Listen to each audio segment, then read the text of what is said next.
planet's on fire. It's a real code red. Got us by the balls, we're being slowly bled. All the swollen puppet head propagandized. Big chocolate points, flat out lies. A house full of mirrors, it's a lousy reflection. Run hard left, it's a true direction. Democracy's in trouble, this news isn't fake. Everything we fought for is truly at stake. Border to border, coast to coast, it's time to cue the talent and meet our host. It's a podcast by George. All right, folks, it's showtime.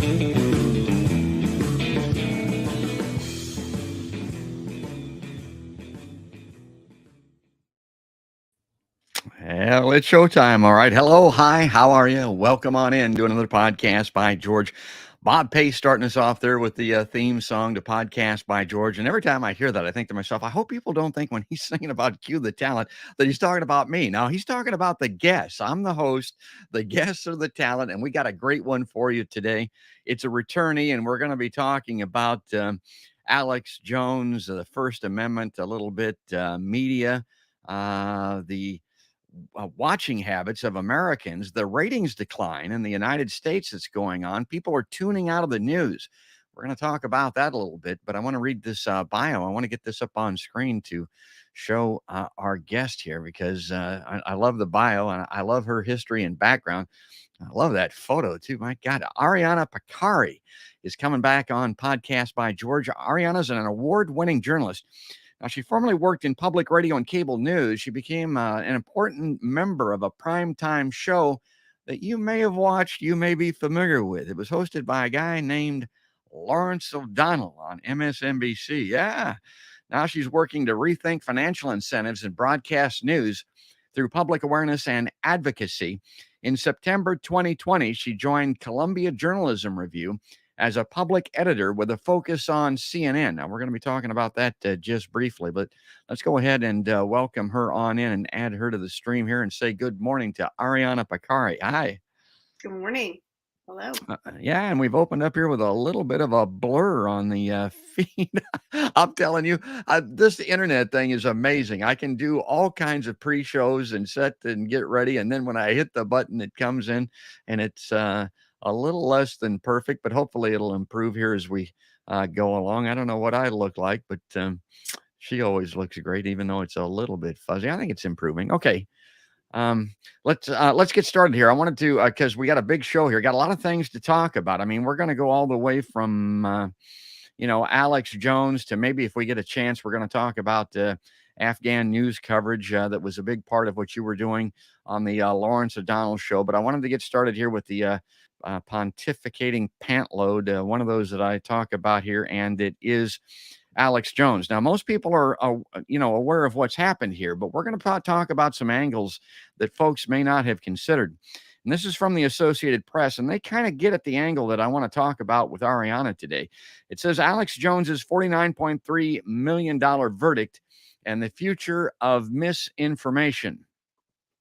Now, Alex Jones is facing a hefty price tag for his lies about the Sandy Hook Elementary School massacre, $49.3 million in damages. Now, this is just from one set of parents. I want to emphasize this at the beginning. So, and it's counting, for claiming the nation's deadliest school shooting was a hoax, a punishing salvo, and a fledgling war on harmful misinformation. But what does this week's verdict, the first of 3 Sandy Hook-related cases against Jones, so there's a couple of more coming to be decided, mean for the largest misinformation ecosystem, social media-fueled world of election denial, COVID-19 skepticism, and other dubious claims that the InfoWars conspiracy theorist helped build? Quote, I think a lot of people are thinking of this as sort of a blow against fake news, and it's important to realize that libel law deals with a very particular kind of fake news, said Eugene Volokh, a First Amendment professor at the UCLA School of Law. Now, the U.S. courts have long held that defamatory statements, falsehoods damaging the reputation of a person or a business, are not protected as free speech. So the First Amendment, you're not using that if you're going to defame people or businesses, but lies about other subjects like science, history, or the government are. Now, for example, saying COVID-19 isn't real is not defamatory. You're not going to see anybody taken into civil court and sued over that and losing, $49 million or anything like that. But spreading lies about a doctor that's treating coronavirus, a private person, is. So that distinction is why Jones, who attacked the parents of Sandy Hook victims and claimed the 2012 shooting was staged with actors to increase gun control, God, that was his angle, is being forced to pay up, while Holocaust deniers, flat earthers, and vaccine skeptics are free to post their theories without much fear of a multi-million-dollar court judgment. Okay, so let me take that down off screen, get that off there, and bring Ariana back here. So I know you've been traveling. I know that you were over in Europe just recently. You hit the deck back here in the States probably just to catch some of this. What's your overall take on Alex Jones and his ilk and what's happened to him? Well, I wasn't surprised. I turned on the television the Friday when I returned to home, and the first segment up was about Alex Jones, and that didn't surprise me on cable news. I don't think PBS NewsHour talked about it at all Friday night, and NPR, it was tucked down towards the end of the show for them. It is certainly newsworthy, and it is good to see someone held to account who has been spreading lies and disinformation intentionally. And we know that he's been doing this intentionally based on, some of the things that came out in court and previous leaked video from him. My big thing, it certainly is the misinformation, but it's this, hate for profit. That is it's a profitable model, and Alex Jones, took it to the far extreme. But it is generally used throughout, the system in some form or fashion. And so, of course, when I turn on MSNBC, that is going to be what they're leading with, because he is a villain to their audience, and that gets the audience riled up. I mean, he's a villain as he should be, but what happens is they it's adding fuel to the fire, and there's no real attempt to de-escalate that dynamic. And so I see, what I saw was a continuation of that, and that's what concerns me the most. Well, I know you follow closely these these big three cable networks that used to be a part of MSNBC, CNN, and Fox. Has their coverage pretty much fallen in line with their MO? I mean, is that kind of what you think as far as how MSNBC covered, as you mentioned, and then CNN maybe a little bit more towards the middle, and then Fox, which I don't watch. I don't know what their take on Alex Jones was at all, but I got to imagine it was somewhat more tempered, as an example, than MSNBC was. Yeah, I'll admit I also did not turn on Fox News to watch them. CNN, it's funny, they have since they changed management, several months ago, their coverage is looking different than it was a year ago. Well, a year ago it was pretty highly politicized, and there was a lot of opinion. And with the new management, starting with the Ukraine war and on, they have tried to rein in some of that opinion and the politicized nature of that news. And I feel like they certainly covered the Alex Jones case, but not like it looked different than it did on MSNBC. Well, talking about opinion now, I'm going to bring something between Ariana and myself. I usually have these fast facts that I put up. Now, these are quick takes. This is opinion. This is my perspective on it. Ariana may not agree with these, so let me bring these up. And there you see the first one in the middle. This is a podcast, PBG Quick Take. Now, this is what I have to say about it. This is how it struck me. I look at Alex Jones and his InfoWars thing and the coverage of this guy that, would like to present himself as a journalist, and he tars everybody in the journalism field. And we can talk about that a little bit also. But my belief is that 95% of Alex Jones followers know that he's lying. Yeah, people believe that that all of those people are like flat earthers or something, and they're hypnotized chickens, and they believe everything that this guy says. I think that deep down inside, they know that he's lying, but they like hearing those lies, and that's the emphasis here. Like, this is kind of the way that we digest media in this country anymore, and they wish that what he was saying was true, so they watch it and they play along with it. They may not believe it, and you think, well, that's good. Well, not necessarily true, because it makes them feel sadistically erotic is the way that I can describe it. I mean, to see this guy and what he says and what he makes up, it's weird. I mean, it really is deep down inside. And the most unfortunate part of it, Ariana, is that 5% of his audience does believe it. And those are the people, as you can see there that I put up, those are the people that go armed into a pizza restaurant, Pizzagate. People remember that. The people that crawled through the windows at the Capitol building. They're people that take up arms and take action. They're not watching it because they just feel good about it. They're watching it because it motivates them to do the things that they do. And the 95% that are playing this sadistic game are creating ratings and revenue that facilitates or makes it possible for this 5% to do what they do. Yeah, I don't know, how accurate those percentages are. Oh, those are mine. That's just my opinion. Yeah. But I do think there is, Alex Jones is the last in a long line of people who've taken advantage of our media environment and the ability to profit off of it. Rush Limbaugh said many years ago that he was an entertainer, not to necessarily take his words, as gospel. And Tucker Carlson a few years ago argued in court that, his lawyer said that no reasonable person would believe what he's saying on TV is the truth, and that he's not factual. And that is what they say in court. And I think, in terms of, when defending themselves. And I think that there is, I think probably deep down people realize that this is, this type of opinion is exaggerated, and it's something that, you watch it because it makes you feel good. It's like, sitting down with a big bag of Doritos or something. Or kind of ice cream. You know it's not good for you, but you're going to do it anyway just because it feels good. And that's the problem with TV news. It's a visceral medium.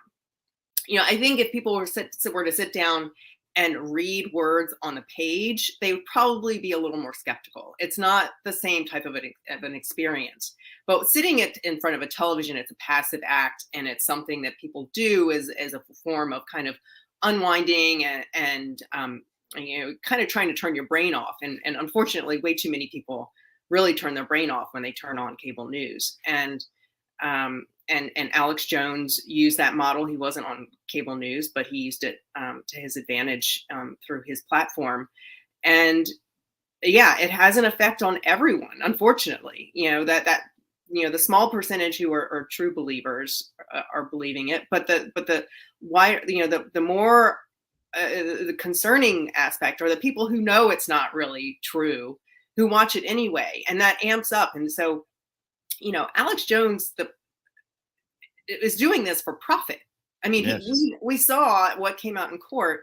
He's making a lot of money, and the numbers, are anywhere between 50 million and 65 million a year is what he's been raking in. And he's not doing this for, altruistic reasons. That he's not doing this because he thinks he's making the world a better place. He's doing this because it's profitable, and that is what everyone. That's the problem. It's the structure where this commercial news structure or quote news.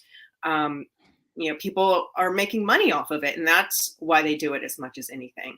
And the problem is it's hard to compete. Like you're trying to get eyeballs. And so at this point, it's kind of a downward spiral. The people are stooping to lower and lower measures, trying to cling to whatever eyeballs they can have, and it's just really damaging for democracy. It is, but maybe what's happened to this Alex Jones dude will have a chilling effect, which you hear a lot of times when it comes to journalism, the First Amendment, libel laws, and that type of thing. Maybe it will dissuade some of these other people that are harming private people, because it's all about this harm that she did to these, that he did to these Sandy Hook parents. My God, as Ariana stated, he's doing it for money, but my God, how he's getting that money is absolutely beyond reprehensible. Well, let me bring these. Let me bring in another one of these quick takes now. And this is a point that I wanted to make again. These are quick takes. These are opinions, as Ariana points out. But how do we know that Jones was lying on purpose? And that's what happened to him in court. That's why he's got to pay this $49 million. The judge says, man, you were lying and you should have known better. You did know better, because he was unwilling or unable to discern the truth while making millions for years. And we're tens of millions, hell, maybe hundreds of millions. The money is, as Ariana says, is beyond fathom. I just can't believe the amount of money this guy makes. Yet he admitted the truth in a few days of court proceedings with sweat running in his ears. Okay. So what you want to do if you're Alex Jones, you want to go to court and say, I didn't know what the truth was. I mean, I looked into this and I heard all of these things and I came up with these opinions, and, I can't be held liable for this because anybody could have come up with this conclusion. And this is the conclusion that I came up with. Well, wait a minute, Alex Jones, you were in court for a few days and you saw the light. It came to you in brilliant fashion when you were looking at this huge loss of money. It's a civil case, so I don't know that he was looking at jail time, but I mean, he was able to discern the truth then. So the point that I'm making to a lot of people is by making these admissions in court, he kind of convicted himself, Ariana. At least that's the way it seemed to me. That's how it seemed to me as well. And that's what happens when, you can't lie in court. You can't, you just, there's no way around the truth. And unfortunately, the way that our system is now, people are allowed to run away and make up stories that they want to tell their audiences. But we know before this court case that he knew he was lying to his audience. I mean, there have been numerous accounts, and there was a documentary filmmaker a few years ago who leaked video of him talking, negatively about Donald Trump, about how he didn't like Donald Trump, when conversely on air he's, was supporting Donald Trump. And he said that he was doing it, it was profitable for him. And he said he could sell his audience anything, and that's why he's doing it. We know, we knew this before the court case. The court case just kind of validates what he's doing. We should have known it, but it's like we forgot. Let me bring this up on screen, because here's what you're talking about. Now, this is from the Southern Poverty Law Center reporting. This is from I think a few years ago. I mean, this is like Ariana says, this has been around for a while. Alex Jones on that leaked video. I wish I'd never met Trump.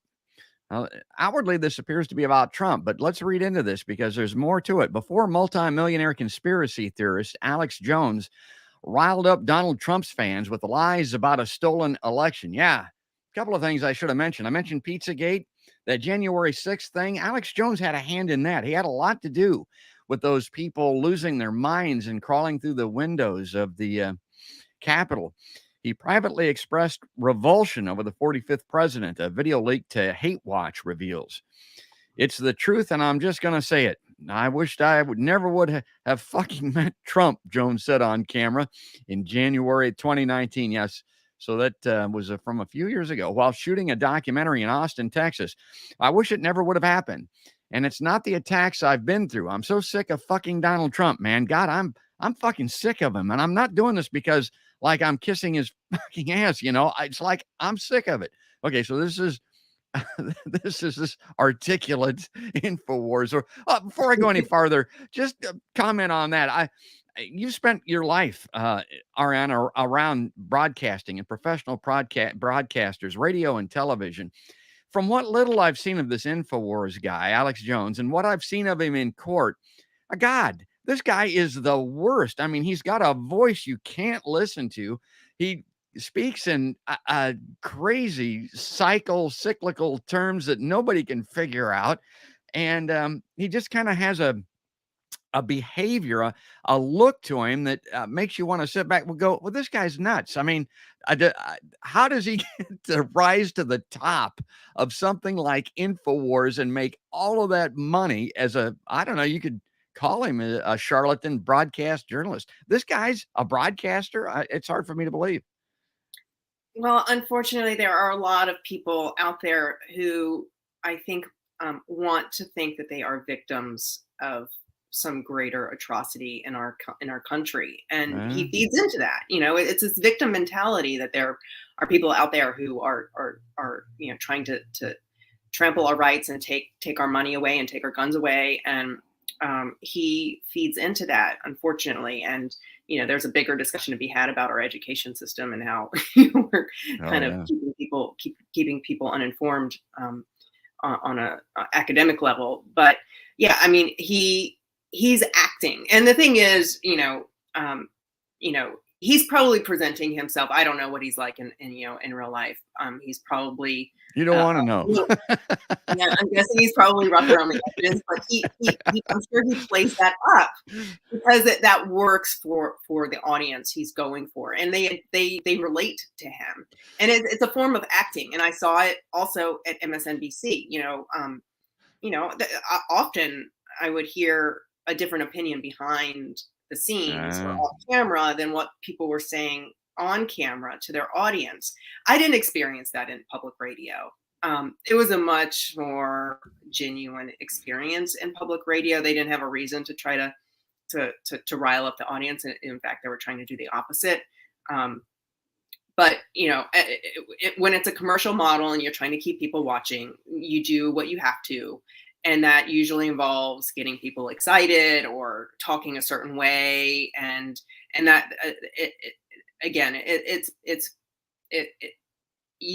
people want to stay relevant, in our nation. That there is that. I certainly in public radio wanted people to listen to the pieces that I was producing. I didn't want to do it in vain. I wasn't putting this stuff out there just because I enjoyed the process of it. I wanted people to learn from it. So you do want to tell the story in a way that you get people's attention, but there is a line, and there are some ways that you can do that are compelling and based on truth and just good storytelling in general. And then there are other ways where you're really looping in people's emotions and hooking them that way. And that's the quick and easy gimmick that is used throughout commercial broadcasts, in my experience. Well, and before we leave the topic of commercial broadcast and radio and NPR may be a level above some of this other stuff, but I got to say this, and I always go back to Noam Chomsky and manufacturing consent. What he's talking about is the fact that the people historically that have risen to the top of these professions and gotten to be household names, really, they are telling the truth a lot of times to the best of their ability, but they were chosen. They were selected. They came up in that system because of who they were. I knew that a little bit. I mean, I grew up dirt poor and literally on a dirt road. I mean, as a kid, I was fortunate to get into radio at the level I did. I brought a different mindset. It was clear to me than a lot of people in the broadcast studios that I was in. But although I hadn't grown up rich and white on a cul-de-sac, I hadn't grown up black in a shotgun shack either. I mean, that's the disparity of the people that come into these professions and how consent can be inadvertently manufactured simply because of who you are and the fact that you were either allowed or were promoted and chosen in these endeavors. But I digress a little bit. I wanted to get back to this article here because this was important. Robertson, now this is his documentary that Ariana referenced, also told Hate Watch that off camera, Jones took delight in belittling his own audience, suggesting he could sell them dick pills and claiming they would buy anything. Quote, Alex Jones doesn't care about most of the stuff he professes to, Robertson told Hate Watch over Skype from his home in London. It just shows he doesn't care about anything he talks about it. Yeah, he doesn't like Trump. But then he goes on camera talking about how Trump is the savior. And of course, that influences everything. And that is exactly what she was telling us. And I also want to go back here just briefly. We talked about how Tucker Carlson, Rush Limbaugh, and those people taken into a court of law professed that they are entertainers and that people should know better when they're watching their shows, that they're not getting straight news. Someone else that used that defense, Rachel Maddow on MSNBC, she was taken to court over something that she said. And that defense was used by her lawyers too. And that goes right back to Ariana, because this is kind of what she was seeing and why she got out of that business in that industry. Folks, sometimes we're not getting the straight stuff, Ariana. I just beg people to be aware of what is at stake. And you might think that these people are your friends, and you might want to go to dinner with them and sit around and have drinks with them, but the reality is they're just making things so much worse. They're not doing this to help you. They're doing this to line their pockets. And I think that there are different levels. I mean, there's some, certainly you go into the business wanting to do the right thing, but it's the structure of the business that forces you to kind of to push the edges and push the boundaries, and that's why we've ended up where we are. I think these people are generally good people. They're doing their jobs, which is to keep people watching, and so you do what you have to do. And I just beg people to think about that when they're watching, and if nothing, turn it off. Don't reward them for what they're doing. And I know it takes more work, because sitting in front of the TV, kind of passively taking in that information is an easy way to get the news. It does take more work to seek out other platforms or other sources. You might have to read something when you're tired. Your eyes are tired. I know. I get tired reading every day, but that's what you have to do to actually be informed, if that's what you want to be. So, well, and if you don't, and this is going to take us to our next topic. Again, folks, we're talking to Ariana Pekary of the Columbia Journalism Review. An expatriate, really, is how I like to refer to her, from MSNBC and the cable news wars. But let's bring this up on screen. I don't know if Ariana's a farm girl or not. I don't know if she even knows what that is. Yeah, okay. Well, there you go, folks. That's a silo. And for people that may not know how a silo works, I mean, it's a great analogy for modern day American media in particular. I mean, it's cylindrical. Stuff goes in at the bottom. It is elevated through an elevator to the top, and then it sits and comes back down again and is taken out of the bottom. And sometimes when it comes out of the bottom of the silo, it doesn't resemble anything like what it went in as, because it rots by being in that silo. And there's a funnel at the top of the silo. I mean, it's pretty interesting. A lot of analogies are appropriate. Maybe the one that's the best is, if you're ever in a silo, there's an echo, folks. I mean, and it's the ecosphere, the silos for media that we're all in. And of course, I'm a farm boy here in the heartland from Iowa, so I know all about that. But I wanted to get to this because this in particular is interesting to me, because it has to do with exactly what Ariana was just talking about. And it's people tuning out of the news. Now, this is from Axios. News engagement plummets as Americans tune out. This is the change in news engagement from first half of 2021 to the first half of 2022, which just ended. Social media interactions with news articles. Look at that. Minus 50%. I want to get her opinion on why this could be. Cable news, primetime viewers, down 19%. News media app sessions, minus 16. Well, maybe that's because they're not that big anyway. I don't know. Unique visits to the top 5 news sites. Now, this would be the mainstream media outlets that we're all used to. And again, this isn't seasonal. I mean, this isn't just because of the summer doldrums that I used to see even when I was in media, Ariana. This is the first half 2021 to the first half of 2022. Is this what do you attribute this to? Well, I'm sorry. It doesn't surprise me at all. Mainly because the audiences were so big. First of all, throughout 2020, the audiences were huge. And last year, people were talking about the drop off of the audience from 2020 to 2021, which seemed obvious to me. I mean, we were in the middle of a pandemic, and people were stuck at home without anything else to do other than watch and read the news. And I think the same phenomenon is happening now. So the first half of 2021, you had January 6th and all of the, Trump denying the election, and that carried, most of that coverage. And there was a lot of intrigue about it, and people wanted to know. I mean, we're into the investigation now, so that's, it's still in the news, but it wasn't as fresh as it was at that point, and everything that was at stake, and people were still in that mode. I think people are, again, also that as a pandemic, as people are vaccinated, people are probably not sitting in front of their TVs as much as they were a year ago. People are getting out, they're traveling. Yeah. It seems obvious to me.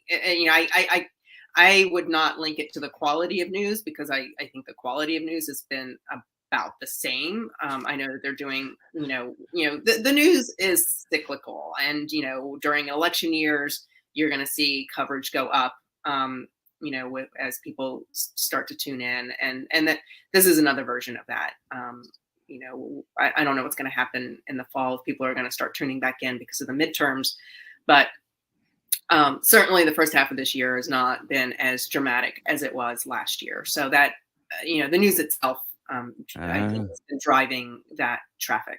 Okay, good. That's why I got her on, folks, because she understands this. So, again, continuing with this Axios article, engagement with news content has plunged during the first half of this year, they say, compared to the first half of 2021, and in some cases has fallen below pre-pandemic levels. Why it matters. Americans have grown exhausted from the constant barrage of bad headlines that have replaced Trump-era crises, scandals, and tweets. And as you know better than anybody, Ariana, people love crises, scandals, and tweets, it seems like. And that was what Trump was all about. But is it also because Democrats maybe are pushing back a little, because a lot of the news with the Biden administration has not been good? I mean, this has not been the solution to the problem that the Democrats had hoped for. Do you think that factors in here?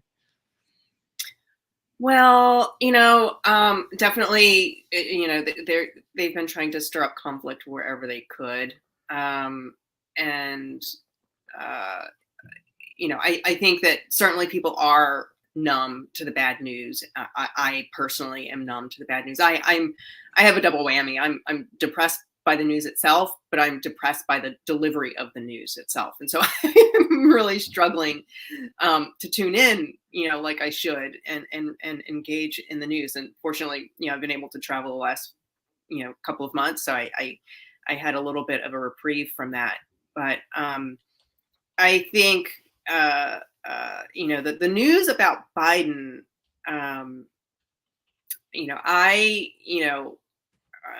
I think it's a mixed bag. I think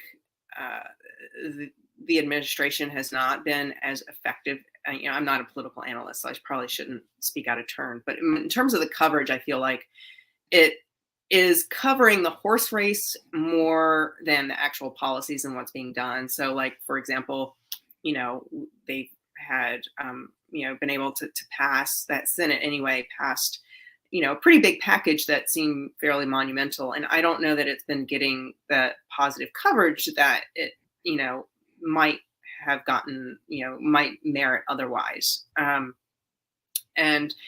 think when, last year, well, I guess it was, when the Afghanistan pullout happened, I felt like, a lot was, he got a lot of the blame for what happened when, that was in place. That was, that pullout was put in place by the previous president. There was a lot of context that was missing.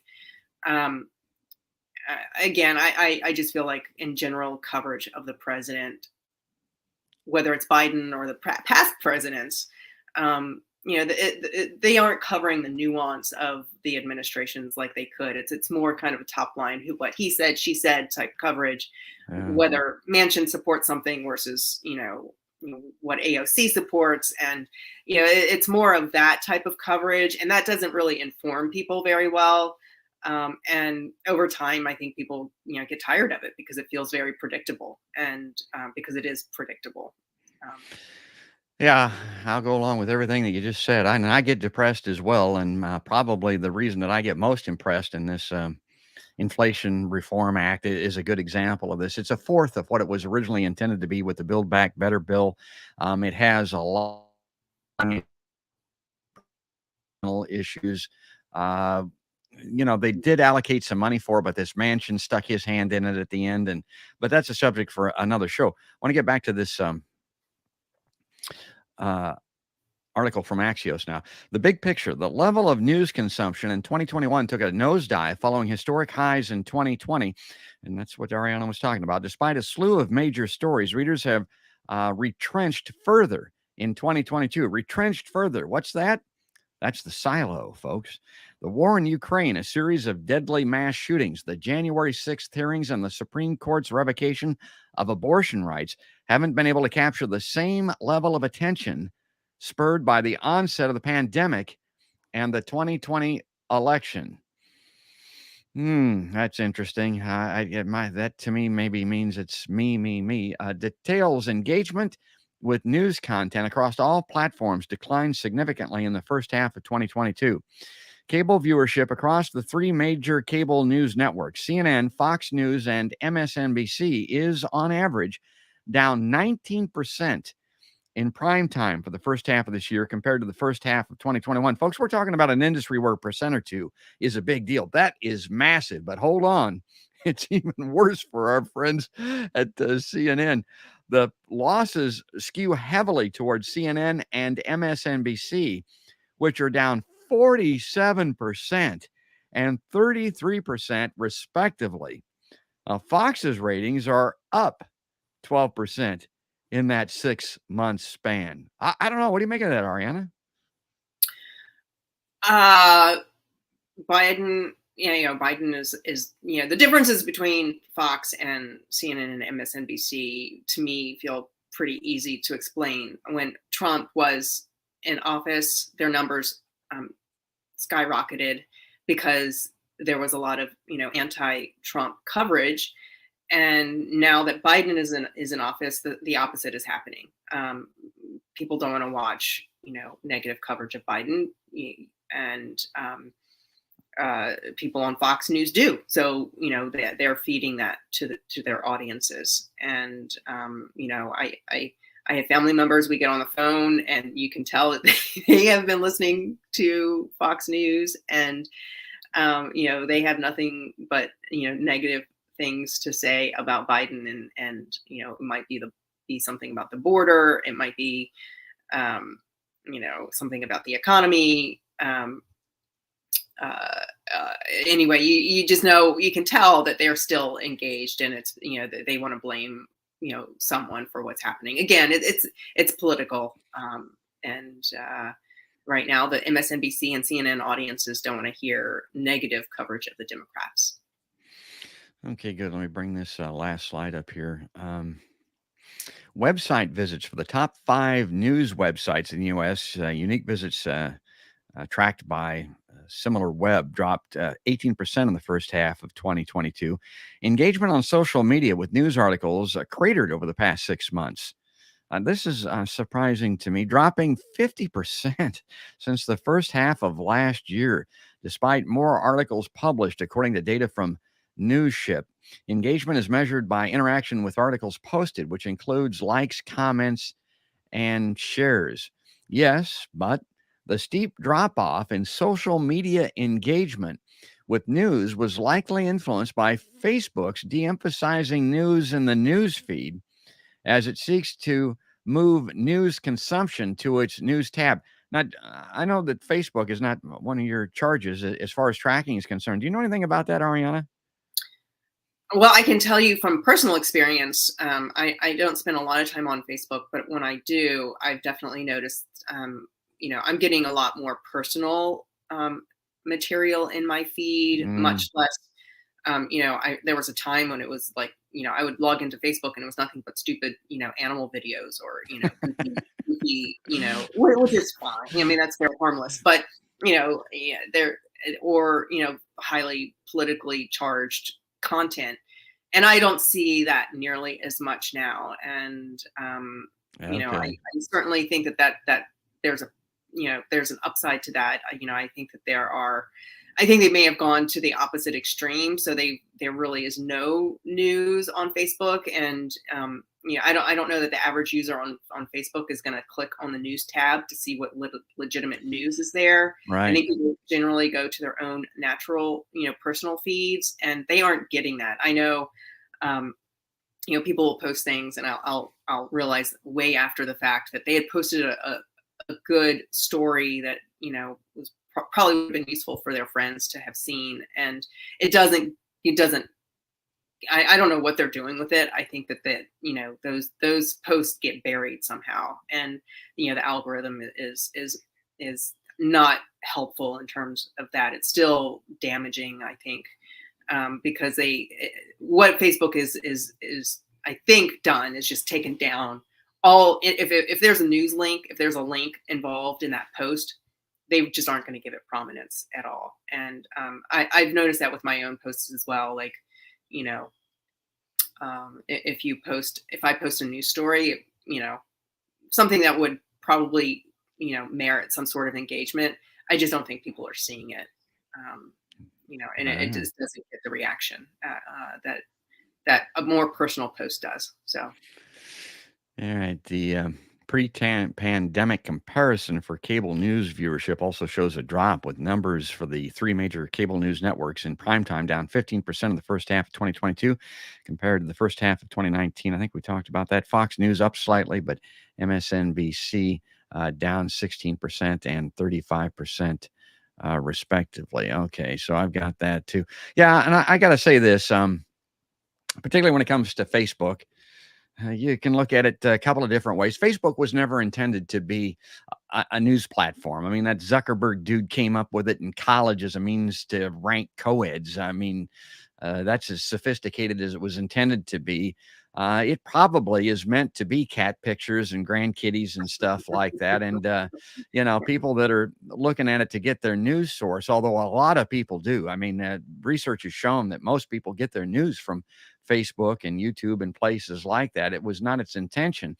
It's an excellent platform. It's a great way to post things. Podcast by George appears on Facebook as an example, but I find, like, exactly what you're talking about. People stick their fingers in their ears and look the other way. They don't want bad news at all, which is a problem, because there's a lot of bad news that we as Americans need to deal with. And people are tuning it out everywhere, as we've been talking about, on cable news. They're not subscribing to newspapers. Their news magazines are becoming extinct. And they don't want to see it on Facebook and these other places. But my take on it is, my God, we've got to. I mean, we got to look. We got to pay attention here. And Facebook is actually an excellent platform for doing that. But they're censoring to a certain extent. They're changing this algorithm that you spoke of, this news tab that you're talking about. And I would advise Zuckerberg. Of course, he doesn't want any advice from Podcast by George, but they've got to tread carefully, because if they become curators of content, my take on that is they become liable for that content that does get through. People can look at it and say, look, why didn't you stop this with your algorithms and your censorship? So it's a two-edged sword for Facebook and these other platforms. Yeah, and they are that's what's happening. They are they're curating what people see, and so there is responsibility in that. There's it's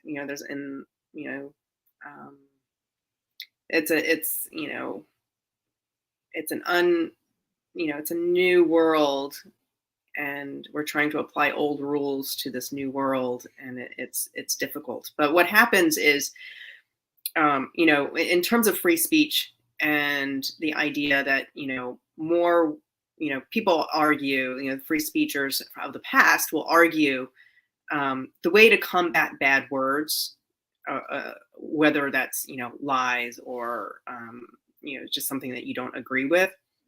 The way to combat bad words is just to generate more good words. Yeah. And that's the way to combat that. And I, in theory, agree with that.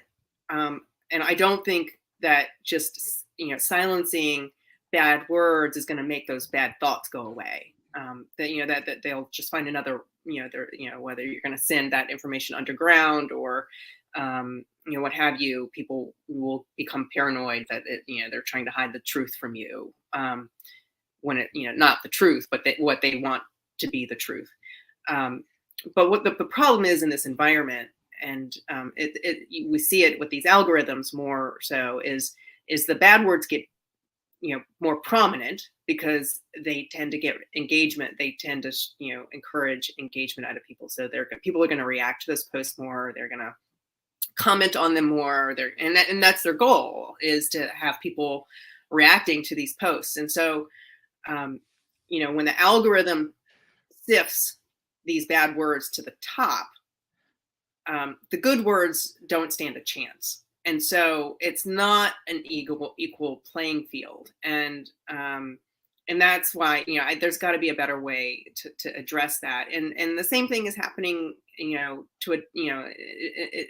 plays out differently, but on cable news, it's the same thing, that the bad words, the negative thoughts, the negative coverage gets much more prominence, because that's what, engages the audience and keeps them watching. The good words, the more nuanced positions, the more thoughtful positions, you might a lot of stories just take a lot more time and history and, maybe more facts, that they think is going to bore the audience. That type of coverage isn't happening like it should. And so the bad words end up taking over there as well. And I'm calling the bad words the negative kind of politicized coverage. And so there's got to be a better way to go about this. And I don't know if that's, you can come at it from a regulatory standpoint, which, with our Constitution is probably not going to happen. That's why I think it's going to have to come from the audience and them demanding better, which means turning off this negative coverage. Well, it's just these bad words that you're talking about. Again, strikes me what I was talking about earlier when I opened the show, the sadistic eroticism. I mean, yeah, the sadists like this, the people that like to pick on people, but you know who else likes it? Who else kind of feels, warm and gooey inside when they see this stuff and they follow people like Alex Jones? It's the people that have never raised a hand to anyone, never been in a battle, never been in a fight, but they've always wanted to whoop the shit out of somebody their entire lives. So when they tune in Alex Jones or some of these cable news shows and they see the villains, the rotating villains being attacked, they like that. I mean, it makes them feel good. They would never say anything to anybody. I mean, they would never get in what I call a thumb wrestling match or anything like that, but they'll watch that stuff because of the way that it affects them inside. Now, I'm not a psychologist, but I know that's got a lot to do with it. Well, before we lose Ariana, I wanted to bring up this one thing here because we're coming up to the end of the live stream. This is an article because we talked about this curation on Facebook. We've talked about electronic media quite a bit. Well, and I talked about this on the show a lot, Ariana, and you know this from being on MSNBC as a producer. The dog that wags the tail in media a lot of times is the New York Times. And this is from the Fair and Accuracy in Reporting website. Invasion news fits on the front page more when an enemy does the invading. Well, what does that mean, George? What's that all about? Well, the New York Times slogan, all the news that's fit to print, has appeared on the paper's front page since 1987. But a comparison of Times coverage of the 2022 Ukraine war and the 2003 invasion of Iraq shows that the same kinds of news don't always fit on the front page. What's one of the most obvious and apparent big differences between those two conflicts? Well, Russia was doing the invasion of Ukraine. We were doing the invasion of Iraq. Let's take a look at this now.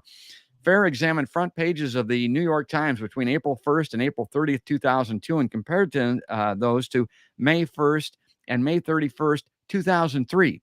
The dates represent the second full calendar months of the Russian invasion of Ukraine and the U.S. invasion of Iraq, respectively. Major armed conflicts involving major world powers illegally invading smaller countries. Yeah. Illegally doing it. That was a pretty strong statement. In April 2022, there were a total of 179 stories on the Times front page. 79 or 44% concerned the Ukraine invasion. 44%. All but 3 were located at the top of the page. Ariana knows how important that is. No articles above them, where editors put the stories they consider to be the most important of the day. Fully 75% of all top of the page stories were about the Ukraine war. Not a single day went by without a Ukraine story being published on the top of the page. And on 14 different days, only stories about the Ukraine were published on the top of the front page. And again, this is the tail being wagged here. Horror grows over slaughter in the Ukraine. That's my highlighting. This is a front page on the New York Times, but this illustrates what they're talking about. Okay, let's get in the Wayback Machine here with the Fair and Accuracy and Reporting website. In May 2003, when there were 226 stories on the front page, only 41 of them, 18%, reported on the Iraq invasion. That's jaw-dropping. I didn't realize any of this. 32 of those were at the top of the page, with 9 below. 25% of all of the top of the page stories were dedicated to the Iraq War. Now, this means that a major conflict launched by the country where the paper is published was given less than half as many front page articles, and a third of the top of the front page, where highest priority article stories were placed, compared to a war in which the country was not directly involved. 6 days out of the month, the paper did not feature a single Iraq story at the top of the page. And the top of the page stories were never exclusively about Iraq. Okay, so let's take that down real quick and get back to Ariana, because you were knee deep in that Afghanistan situation. I mean, that was ongoing. That was something that was not getting coverage. When you were producing on MSNBC, there's that study that shows 5 minutes were dedicated to it here just a few years ago, the entire year by the major cable news networks. I was shocked when I read through this, but I'm thinking maybe you weren't so shocked. No, I wasn't. And, I know people think of the New York Times as the paper of record. Yeah. But I'm old enough to remember how they completely botched the coverage of Iraq going into that war. And, they were publishing, stories about weapons of mass destruction and Iraq that were not true, and that helped, build the case for us to invade Iraq. And, certainly there's a deep bias in this country, and that extends to the journalists. They are afraid of appearing unpatriotic. Yes. And that has, in my opinion, has created so many problems in our coverage of our military, because there's a natural respect and deferment to anyone who's got a military background. They're gonna take, respect their opinion in terms of what should be done. And I think it's a combination of, someone in uniform combined with, I think there's a deep fear of coming across as unpatriotic. And, we know that is not what the case is. You can be deeply patriotic and oppose, some of these military actions. But I think journalists are really, really afraid of coming across and seeming like they're fringe, or they aren't supporting the nation. And that's a big problem. And that's that goes beyond ratings. That's something I think that's deeply entrenched in our DNA. And we can do better than that, certainly. And we've got ample examples to back that up. That our coverage of war and what our military is doing is quite horrific. There's no sense of what we should be covering versus not. And, some of that is, there's an inherent bias towards what is happening in the white Western world. There's a lot that's happening in Asia and the Middle East that we don't cover at all, because, they think that people don't care about brown people or people from a different part of the world. But I think it really goes to the core of not wanting to seem unpatriotic. and that's why you saw the Iraq coverage like it was, and why it's so different from Ukraine. You know, Well, and Afghanistan Putin is also, the yeah. enemy. You know, Putin is an easy villain, Hmm. and so it's easy to cover that war, and not we don't have a dog in that race. That was those were that was our natural born enemy, invading another innocent country, and so that's an easy narrative for them to cover. If we had been involved, it would have been looked different. Well, the insidious nature of this, and you alluded to it, is the promulgation of war. I'm left of these cable news channels. I'm left of the Democratic Party. I'm left of Ariana. Man, I'm left. And what I tell people, I got a little saying that you'll see on my website, and it is, as long as we glorify warriors, we'll always have war. And that's a little bit about what we're talking about here with the New York Times. And the most startling example of this, other than Iraq, is the situation in Afghanistan, that we were responsible for 20 years, and thousands of people killed in that venture. And it didn't get any coverage whatsoever. $300 million a day. I still can't fathom that, but it has to do with this trillions of dollars as opposed to millions of dollars and billions of dollars. The math is just jaw dropping again. Well, we're out of time. Again, I want to apologize to everybody for the internet problems that we had. Ariana's feed was not as good as I would like. I would like to have a better look at her, and maybe if the fuzzy part of this was good, it should be on my screen, but I think it's the internet feed, and it comes and goes. It's in and out. I don't understand why it gets worse as we go along, but it does that sometimes. As I mentioned, we're out of time, all right. I just want to give you last word here to wrap up. Anything that you want to say in closing about Alex Jones, or these ratings, or the cable news networks, or a word of caution when people are kind of analyzing and assessing the news of the day, particularly if they're walking into a silo. Yeah, I mean, this is something that I've said before, and it's a rule that I apply to myself. Everything that you watch and everything that you click on, think about it, because whatever you end up watching or whatever you end up reading online is that much more likely to end up in other people's feeds. So if they see that someone is watching this and reading that, that's going to count in that column, and so they're going to repeat that. And we can't expect them to do the right thing in this commercial environment. You have to think about that yourself. Everything that you do, every action that you do is having a ripple effect. And just think about that, and not, think about it for yourself and for your own, is what I'm watching right now really good for me? Is it really informative? What am I going to read? Do I really want to click on that story about Trump, or should I click on a story about, the fundamentals of inflation and what's really happening with the economy? Those decisions make a difference for you, but they also make a difference for everyone in your sphere, and it makes a difference for other people who are going to be that much more likely to read also what you're reading. So if you watch or read something that is good, it's going to be that much more helpful to people around you, because they're going to want to repeat that for others. If you're watching something that isn't as informative, then that is also going to have an effect. So everybody is responsible in this environment. Oh, that's great. I mean, that's well said. As I mentioned, I like the farm analogies, because that's where I grew up. It's a barn lot out there, folks. What she's saying is, be careful where you step. There's a real reason for it. Ariana, thanks again, as always, for coming back on a podcast by George Liveline. Thank you for having me. Yeah, we'll revisit this again very soon, folks. She's great.